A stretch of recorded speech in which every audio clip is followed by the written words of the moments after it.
Good morning, everyone. For Telesur, I'm Cody Weddle in Caracas, Venezuela. We begin in the United States, where protests continued across the United States on Tuesday. It comes following the decision by a Missouri grand jury to not indict police officer Darren Wilson for killing Michael Brown. In Ferguson, National Guard troops helped local police officers.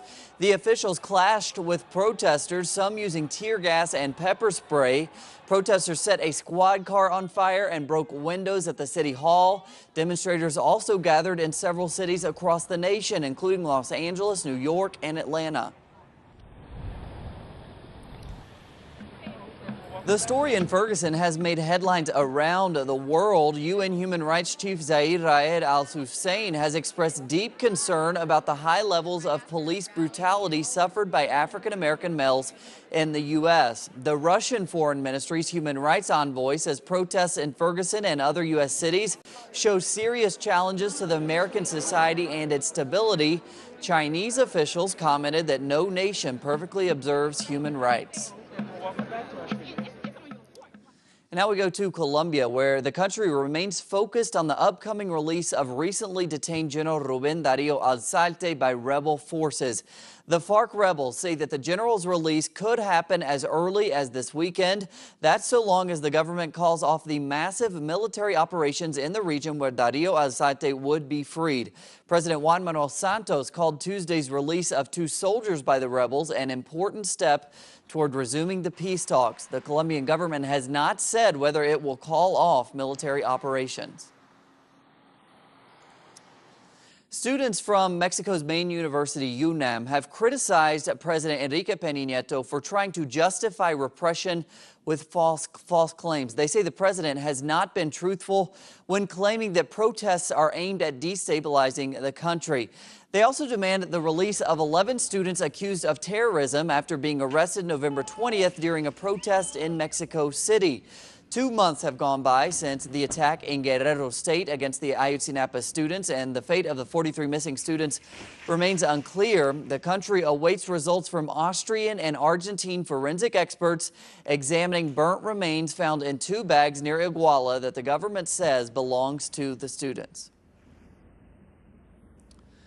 Uruguayans will take to the polls Sunday for the second round of presidential voting. Electoral officials say that the official results will be released at midnight. Recent polls show that socialist leader Tabaré Vázquez is leading his rival by 13 to 17 points. Vázquez is the candidate of José Mujica's ruling party, the Broad Front. The right-wing candidate recently conceded that his defeat in the second round is a foregone conclusion. The 12-nation organization of the petroleum exporting countries will hold several high-level meetings on Thursday in an attempt to stabilize the international price of oil. Oil prices have dropped over 30% since July, affecting the economies of countries that rely on crude oil exports.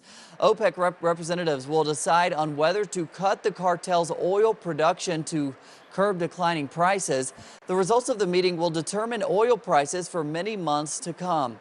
Experts attribute the drop in oil prices to increased supplies of crude oil from the U.S. and weak global demand, particularly from Europe and Asia.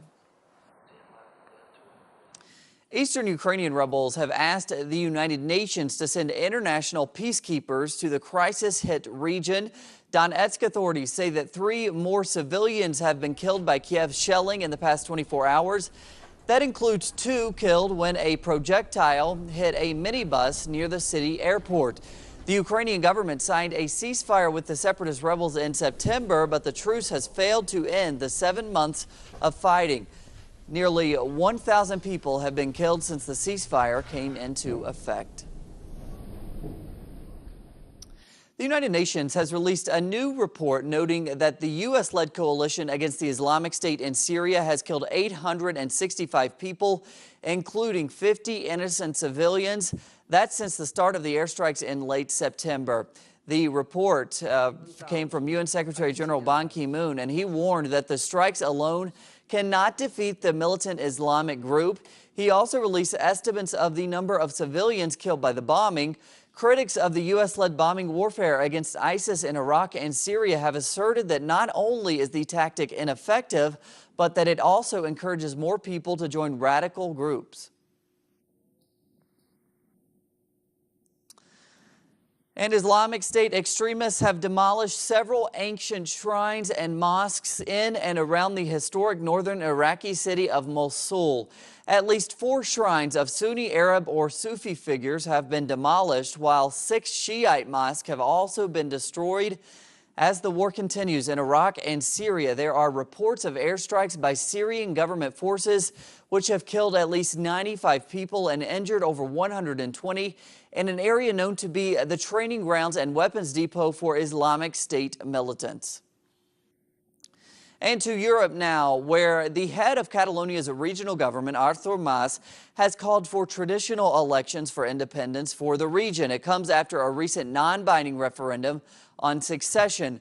Over 80% of voters cast their ballot in favor of independence. The vote was ruled unconstitutional by a Spanish court. Mas says that the only way for the people to voice their opinion is an election involving a joint list of candidates of all parties in favor of an independent Catalan state.